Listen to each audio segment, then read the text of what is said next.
আমাদের ভোর 4টে ওঠার কথা, তাই সারা রাত্রি সেইভাবে ঘুম হয়নি। কোথাও যাওয়ার তাড়া থাকলে যেটা হয় আর কি। তো আমি কিন্তু প্রায় রেডি হয়ে গেছি। বাইরেটা এখন কতটা ঠান্ডা সেটা আশা করি বুঝতেই পারছো, আর অন্ধকার ঘুটঘুটে। রাত্রিরেই সমস্ত জিনিসগুলো গুছিয়ে রেখেছিলাম যাতে সকালে বেশি দেরি না হয়। আর সকালবেলায় আমার উঠে কিছু খেতে ইচ্ছা করে না, তাই বরমশাইয়ের জন্য শুধু একটু চা করে দিয়েছি। ও এখন চাটা খাচ্ছে আর আমি এদিকে রেডি হয়ে নিয়েছি। সকলকে শুভ সকালের শুভেচ্ছা জানিয়ে ব্লগটা শুরু করলাম এখান থেকে। চলো এবার বেরিয়ে পড়া যাক। বলেছিলাম না, এখনও কিন্তু সূর্য মামার দেখা পাওয়া যাবে না, পুরো বাইরেটাই অন্ধকার। তিনজনে মিলে বাইকে করেই বেরিয়ে পড়লাম আমাদের যাত্রার উদ্দেশ্যে। দিন পর মনে হলো আজকে একটু ব্লগ বানাই, তাই ব্লগটা বানাচ্ছি। আশা করি তোমাদের সকলেরই খুব ভালো লাগবে এবং সকলের কাছে অনুরোধ রইল পুরো ব্লগটা দেখার জন্য। সামনের ক্যামেরাটা খুবই খারাপ।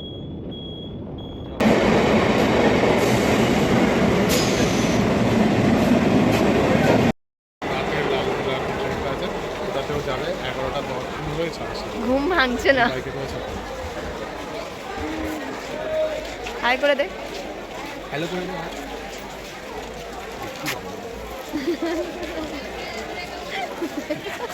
পুরো ক্যামেরা অন্ধকার।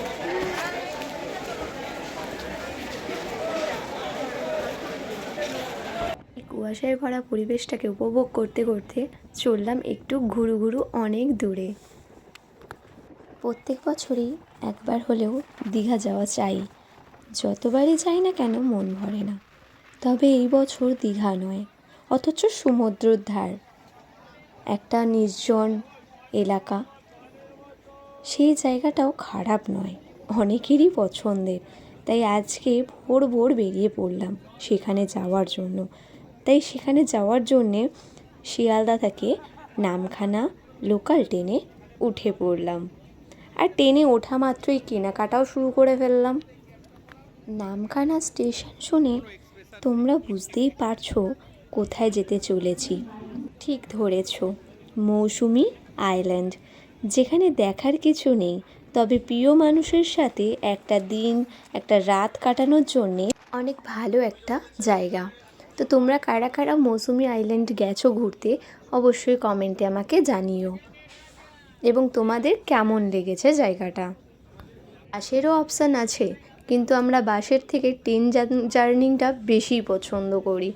আর ট্রেনে করে যেতে না সত্যি খুব মজা লাগছে। নামখানা লোকাল কিন্তু লক্ষ্মীকান্তপুরে এসে প্রায় 15-20 মিনিট মতন দাঁড়িয়ে থাকে, কারণ লক্ষ্মীকান্তপুরের পর থেকেই এটা সিঙ্গেল লাইন হয়ে যায়। তাই এখানে 15 মিনিট দাঁড়িয়ে থাকতে হবে যতক্ষণ না ওদিককার ট্রেন এদিকে আসছে, তারপরেই আমাদের ট্রেনটা সিগন্যাল পেলে ছাড়বে। তো 15-20 মিনিট এখানেই একটু ওয়েট করলাম এবং খাওয়া দাওয়াটাও টিফিনটাও এখানে করে নিলাম।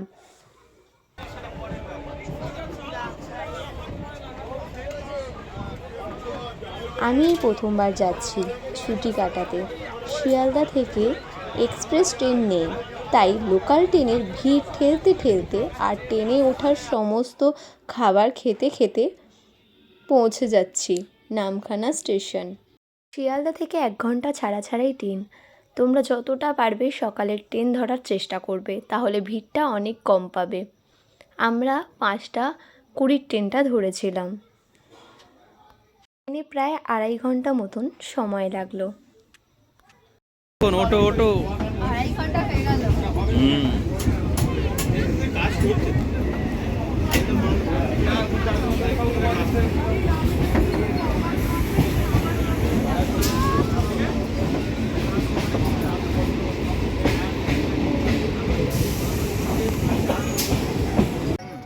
নামখানা থেকে নেমে টোটো বা বাসে করে আমরা যাব ফেরিঘাট। তো আমরা এখানে টোটোই বেছে নিলাম, কারণ বাসে সময়টা অনেকক্ষণ লাগবে।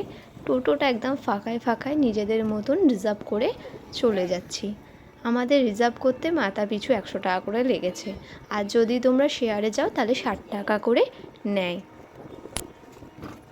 আমি তো বলবো বাসের থেকে টোটোতে যাওয়ার মজাই বেশি ভালো, কারণ প্রাকৃতিক পরিবেশের দৃশ্য দেখতে দেখতে আর ফুরফুরে হাওয়া খেতে খেতে পৌঁছে যাবে ফেরিঘাট। 1 ঘন্টা সময় লাগে, তবে কিভাবে সময় কেটে যাবে বুঝতেও পারবে না তোমরা। না না, ওইটা যে মাল লাগুচ্ছে ওইটা যাবে।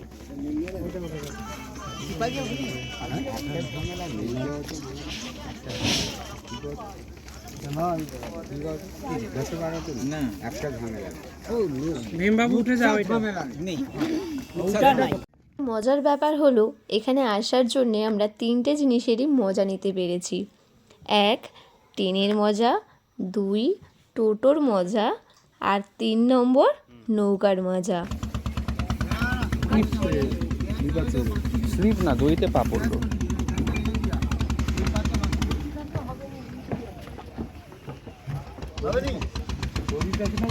বহু বছর পর নৌকায় উঠলাম। আমার মনে আছে যখন আমি ছোট ছিলাম আর আমার মায়ের মামার বাড়ি যেতাম কাঁচরাপাড়া, তখন এই হুগলি নদীর ঘাট থেকে নৌকা করে যেতাম। তবে এখানেই শেষ নয়, নৌকা থেকে নেমে আমাদেরকে কিন্তু আবারও টোটো করতে হবে, এবং সেই টোটোই আমাদেরকে পৌঁছে দেবে আমাদের ডেস্টিনিতে, আমাদের পছন্দের হোটেলে, যার নাম হলো নিউ নীল আকাশ ক্যাম্প। এই যে আমাদের 2য় নাম্বার টোটোতে আমরা উঠে পড়েছি। এখানে আমাদের মাথা পিছু 50 টাকা করে ভাড়া নেওয়া হয়েছিল। টোটো যত ভেতরে যাচ্ছে ততই গ্রাম্য প্রকৃতি, পরিবেশ, চাষবাস, আরও কত কিছু। সত্যি প্রকৃতির মজা দেখতে কিন্তু দারুণ লাগছে। শহরে এইসব খুবই কম দেখা যায়, অনেক দিন পর এই সমস্ত কিছু উপভোগ করতে পারছি। ক্যাম্পের রিসর্টের পরিবেশটা কেমন ছিল এবং আমাদের কত কী খরচা হয়েছে সমস্তটাই তোমাদের সাথে শেয়ার করব। তার জন্য কিন্তু পার্ট 2 এর ভিডিওটা অবশ্যই তোমাদেরকে দেখতে হবে।